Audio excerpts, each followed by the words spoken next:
सत्ता में आएंगे तो 6 दिसंबर की घटना को पुनः दोहराएंगे। इस पे क्या कहना चाहते हैं? वाद विवाद का कोई अंत नहीं है और जिनको कुछ न कुछ बोलने का आदत है वो बोलते रहेंगे।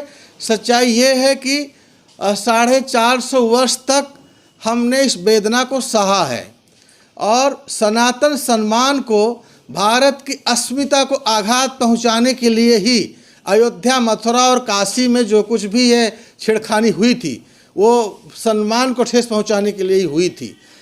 वो अन्याय का दिन था, वो अतिक्रमणकारी थे, वो आक्रमणकारी थे।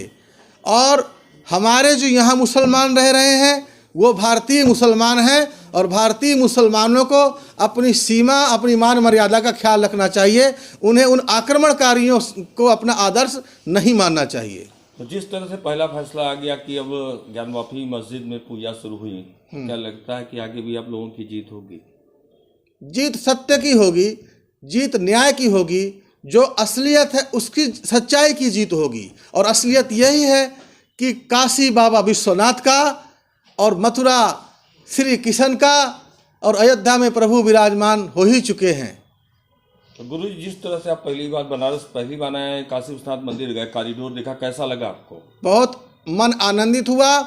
भारतवर्ष अपने गरिमामय स्थिति को प्राप्त हो रहा है और राजनीतिक व्यवस्थाएं भी बदली हैं।